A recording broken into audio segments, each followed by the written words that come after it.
इन लोगों को आजादी के बाद देश की सत्ता सौंपी थी। मलिक मोहम्मद जायसी की ये बात अगर उनके दिमाग में आई हुई थी होती तो संभवतः हिंदू और हिंदुत्व में भेद नहीं करते। लेकिन चूंकि जिन लोगों ने विभाजनकारी राजनीति को सदैव अपनाया, विघटन और विभाजन जिनके जीन्स का हिस्सा है, भाइयों बहनों, जिनकी खानदान और जिनके पूर्वज कहते थे कि हम तो एक्सीडेंटली हिंदू हैं, तो वे लोग अपने को हिंदू बोल भी नहीं सकते। ये उनकी मजबूरी है, ये उनकी मजबूरी है कि वह आज आपके उत्साह और उमंग के सामने, आपकी आस्था के सामने नतमस्तक हो गए हैं। अन्यथा उन लोगों ने तो बहुत पहले कह दिया था कि हम एक्सीडेंटली हिंदू हैं, यानी दुर्भाग्य से ही भारत में जन्म ले लिए हैं। और इसलिए जब वे एक्सीडेंटली थे तो ये एक्सीडेंट देश के साथ जब भी अवसर मिला, देश के साथ भी और अमेठी के साथ भी यही करते रहे। याद करिए, आपके पूर्व सांसद जब विदेश में रहते हैं तो भारत के खिलाफ बोलते हैं, और जब केरल में जाते हैं तो अमेठी के खिलाफ भी जरूर बोलते हैं, अमेठी की जनता को कोसते हैं। भाइयों बहनों, मैं ये नहीं समझ पाया कि इतना तो खुद गर्ज किसी को नहीं होना चाहिए कि जिस जनता ने उन्हें सत्ता के शीर्ष पर पहुंचाने में योगदान दिया, अपनी नाकामयाबियों को छुपाने के लिए उन्हें बार बार कोसना, उन्हें कटघरे में खड़ा करना, अपनी नाकामयाबियों को न देखना, अपने काले कारनामों को न देखना, मुझे लगता है ये अमेठी के साथ, प्रदेश के साथ और देश के साथ अन्याय होगा। और यही होता रहा है, अमेठी के साथ यही होता रहा है।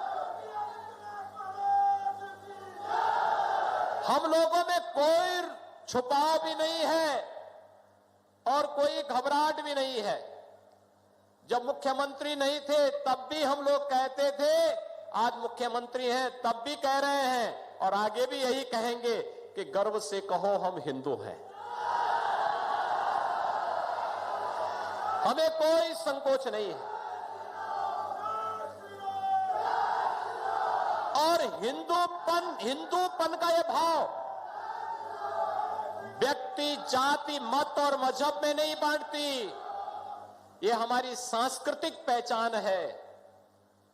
इस सांस्कृतिक पहचान को जानने का प्रयास अगर इन लोगों ने किया होता तो 1947 में इस देश का दुर्भाग्यपूर्ण विभाजन भी नहीं होता। सत्ता के प्रति जो इनकी अति लालसा थी, इसने देश का भी विभाजन करवाया था। और यही लालसा लगातार तुष्टीकरण की हदें पार करते हुए कभी कश्मीर में धारा 370 लगाती थी, कभी अयोध्या में राम मंदिर पर ताला बंद करवाती थी, और कभी राम सेतु को तोड़ने के लिए ये लोग लालायित दिखाई देते थे। कभी इस देश में सांप्रदायिकता विरोधी कानून ला करके इस देश के हिंदुओं को कैद कर देना चाहते थे, उनकी आस्था के साथ खिलवाड़ करना चाहते थे। और जब उन्हें लगता है कोई चुनाव आ गया तो भाइयों बहनों फिर ये लोग निकल पड़ते हैं। आपने देखा होगा, गुजरात विधानसभा का चुनाव चल रहा था 2017 के दिसंबर महीने में, और भाइयों बहनों उस समय जब चुनाव चल रहे थे तो चुनाव के दौरान यहां के पूर्व सांसद जब एक मंदिर में गए और मंदिर में घुटने टेक करके पूजा करने के दृश्य बैठने के लिए घुटना टेक करके जैसे बैठे, तो पुजारी ने कहा भी पालती मार के बैठो। उन्होंने कहा नहीं, हमें जानकारी नहीं है। उन्होंने कहा भैया ये मंदिर है, ये मस्जिद नहीं है, कम से कम इतना तो सीख लो। अब जिन लोगों को इतने भी संस्कार न हो, वे हिंदू और हिंदुत्व के बारे में भी इस प्रकार का दुष्प्रचार करें, तो ये उनकी बुद्धि का फेर है। और भाइयों बहनों, हम सबको अपनी परंपरा, अपनी संस्कृति और अपने संस्कारों पर गौरव की अनुभूति करनी चाहिए। हम सबको इस बारे में विश्वास होना चाहिए कि दुर्लभम भारतीय जन्म मानुषम तत्र दुर्लभम। ये भारत में जन्म लेना दुर्लभ है और इसमें मनुष्य के रूप में जन्म लेने का सौभाग्य हम सबको प्राप्त हुआ है। ये हमारे लिए और भी सौभाग्यशाली है। हम अपने सौभाग्य के लिए गौरव की अनुभूति करें और मुझे लगता है हर भारतीय को इस पर गौरव की अनुभूति होनी चाहिए। हम भारतीय हैं और हिंदू हमारा सांस्कृतिक पहचान है, इस पर भी हमें गौरव की अनुभूति होनी चाहिए। लेकिन एक बात मैं आपको बताना चाहता हूं भाइयों, मैं आप सबको एक बात बताना चाहता हूं। वर्तमान में पूरी दुनिया कोरोना महामारी से त्रस्त है। कोरोना महामारी के दौरान आपने देखा होगा, केंद्र सरकार प्रधानमंत्री मोदी जी के नेतृत्व में पूरा देश का प्रधानमंत्री मोदी जी मार्गदर्शन कर रहे थे। समाज के हर एक तबके के लिए योजनाओं की घोषणा कर रहे थे। प्रदेश में हमारी सरकार कार्य कर रही थी।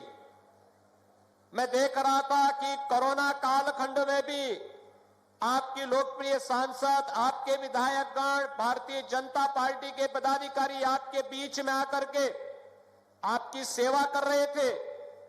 लेकिन उस समय कांग्रेस फर्जी बस के नंबर देकर के श्रमिकों के जीवन के साथ खिलवाड़ कर रही थी।